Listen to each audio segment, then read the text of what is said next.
It was just a regular afternoon. The sun was out, not too hot, not too cold. I had just finished grabbing a drink from the gas station nearby and was walking back to my car, which I had parked at the edge of the lot.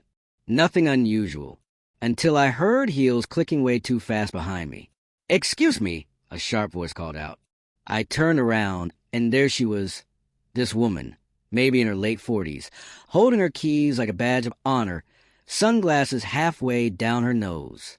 She looked annoyed. No, more than that, she looked offended, as if I had already done something wrong, just by existing. "You're just going to ignore me," she said, crossing her arms like I'd broken some law. I blinked. Sorry?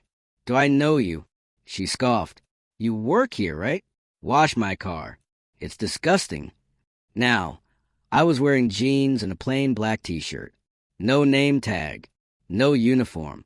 Nothing that would say employee in any universe. I shook my head politely.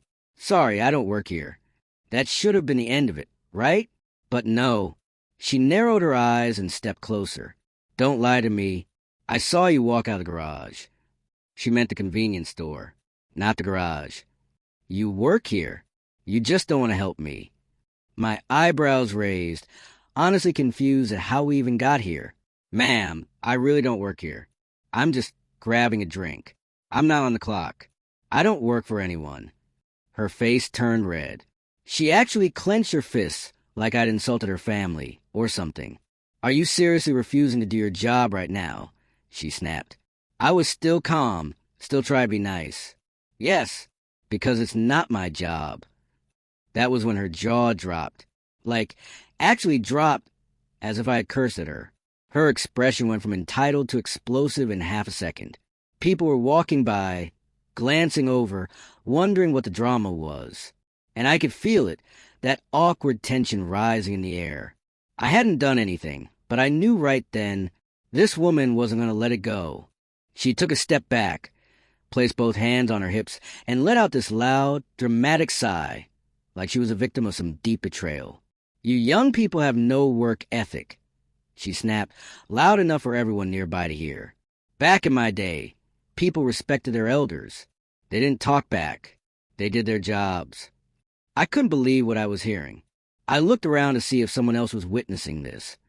Maybe a hidden camera? But no, this was real. A couple by the gas pump was already staring.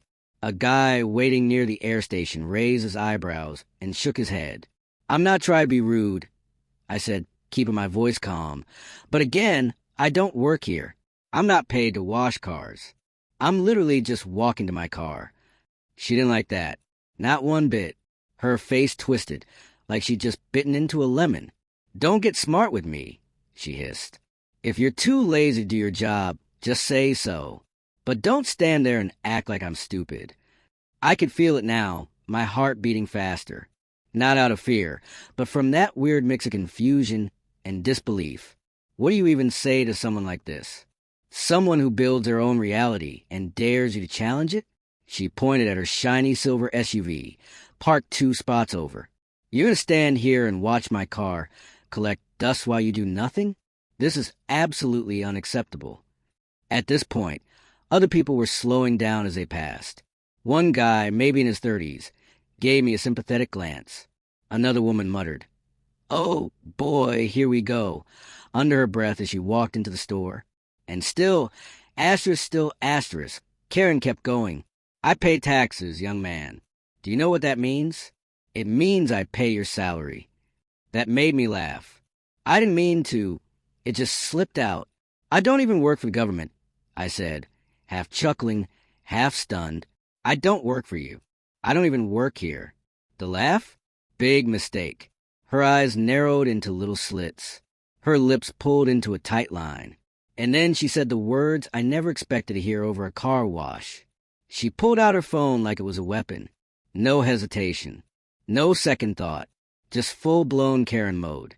"I'm calling 911, she announced loud and proud, like she was reporting a robbery in progress. "You're being aggressive, refusing to do your job, and now you're laughing in my face." I froze for a second, not because I was scared, more because I couldn't believe this was actually happening. Over a car wash. Over nothing. I raised my hand slightly, half in disbelief, half to show everyone around I wasn't doing a thing wrong. You're seriously calling the cops right now? I asked, blinking in shock. She didn't even look at me. She was already talking to the operator. Yes, I need the police, she said in this shaky, dramatic voice. There's a young man here. He's being very disrespectful. I feel threatened. Threatened? I hadn't moved an inch. I hadn't raised my voice. I was standing next to a vending machine, still holding my drink. The woman behind the gas station counter came out when she saw what was going on. Ma'am, he doesn't work here, she called out. He's just a customer. Karen held up a finger without turning around, like she was shooing away a child. Stay out of it, she hissed. I'm handling this. By now, people were really watching. A couple of them had their phones out. One guy leaned on his car, waiting to see what would happen next like it was some reality TV show. I could feel the pressure rising, that weird heat you get when everyone's staring and you didn't ask for any of it.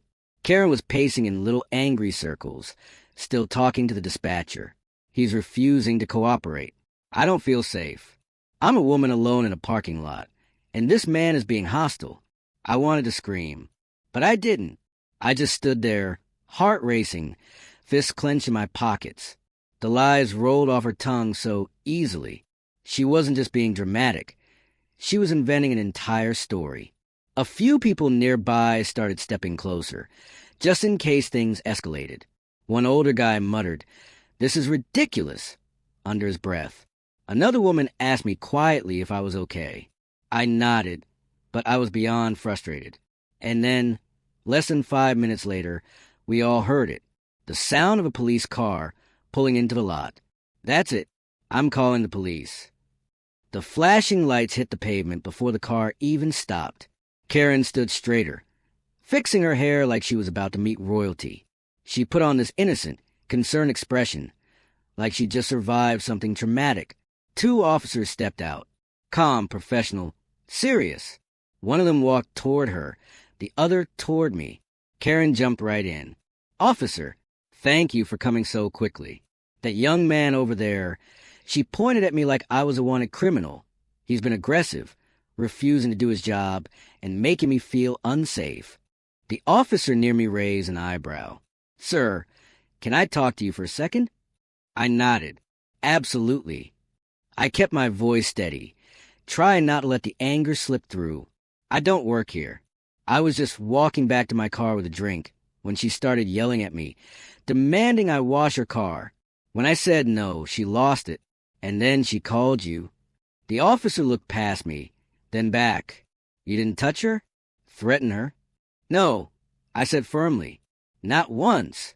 There are people here who saw everything." And like it was timed perfectly, one by one, voices started speaking up. "I saw it," said the guy who'd been leaning on his car. "He didn't do a thing."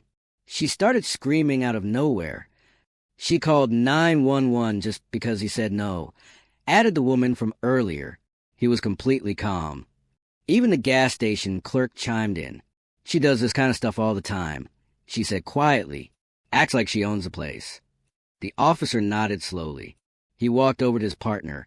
They spoke for a few seconds, then turned back toward Karen. "Ma'am," the officer said, "we've spoken to multiple witnesses.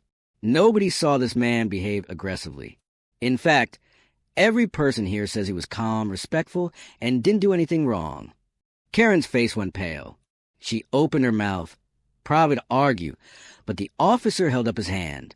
"Filing a false police report is a serious offense. Do you understand that?" For the first time all day, she had nothing to say. Just stood there red-faced, lips pressed tight, arms crossed like a kid caught stealing cookies. The officer turned to me again. "You're free to go. Sorry for the trouble." I gave a small nod. "No worries," I said, even though my heart was still pounding. "Thanks for handling it." And as I walked to my car, I didn't look back. I didn't have to, because I knew she was still standing there, stewing in her own mess, watching the moment slip completely out of her control.